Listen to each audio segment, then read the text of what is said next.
If you have a connection to Switzerland through your family or your partner and want to make it official by becoming Swiss yourself, this is how you can go about it.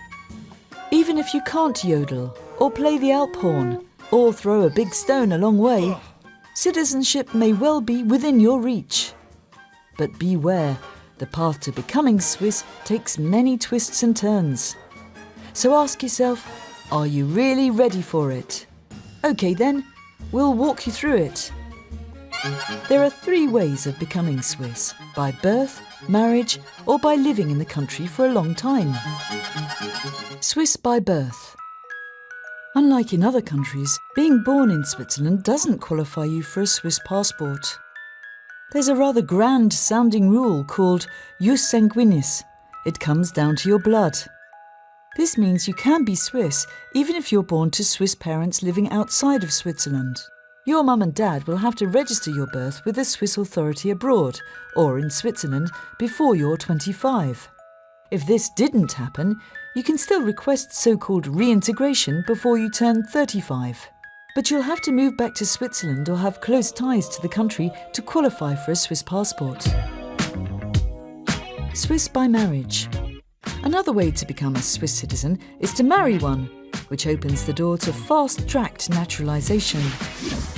If you're living abroad, you need to have been married for 6 years, and you'll have to demonstrate a close connection to Switzerland. How? By speaking a national language. Knusperkruste. And having contact with the Swiss community abroad. You need to have also spent holidays in Switzerland. If you're moving to Switzerland, you'll have to wait until you've lived here for 5 years, including the year just before applying. And you'll need to have been married for 3 years. Applicants in a registered partnership with a Swiss can also speed up the procedure. Like married people, you'll need to have lived in Switzerland for at least 5 years, including the year just before applying. You'll need to have lived with your registered partner for at least 3 years. Registered partners cannot presently become Swiss while living abroad. If you're not married to a Swiss and you weren't born to Swiss parents, you can still get citizenship after living in Switzerland for at least 10 years. 3 of these years need to be in the 5 years prior to making the application. Foreigners applying in Switzerland need to show a high level of integration, including proficiency in the language spoken where they live. A baby born in Switzerland to foreign parents doesn't automatically get Swiss citizenship, but they can fast-track the procedure if they're third-generation immigrants. What's that, you ask? Well, you need to have been born in Switzerland and hold a C residence permit. You need to have attended school in Switzerland for at least 5 years. And you have to apply for citizenship before you're 25. At least one of your parents must have lived in Switzerland for at least 10 years, been to a Swiss school for 5 years, and hold a valid residence permit. Also, at least one of your grandparents must have been born in Switzerland or held residency. That was the easy part. Now comes the hard bit. What happens when you live abroad and have met all the requirements to apply for a Swiss passport? Step 1. You need to contact the competent Swiss representation in your country of residence. They'll send you lots of forms that you'll have to fill out in a Swiss national language.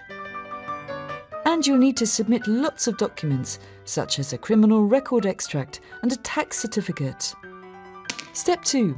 After gathering all these documents, you need to submit an application to the competent Swiss representation in your country of residence. The processing fee is paid in advance.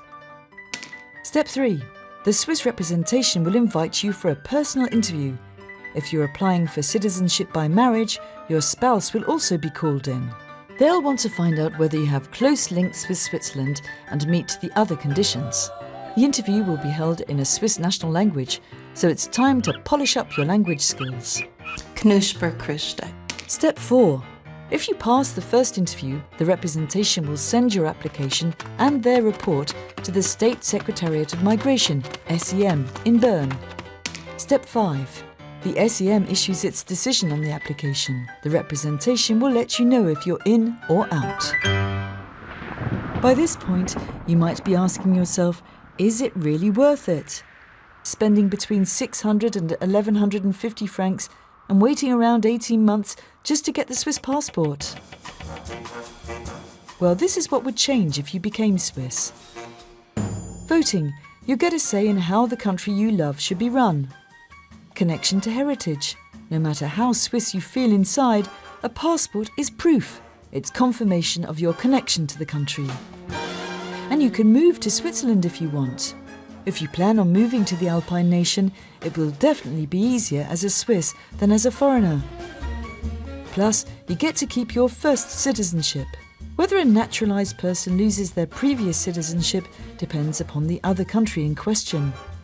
Of course, with rights also come obligations. When turning 18, Swiss men are called up to undertake military service, or they can decide to do civilian service instead, like helping out farmers, for example. For women, military service is voluntary, just like learning to yodel is. Every year, tens of thousands of people become Swiss. Will you join them?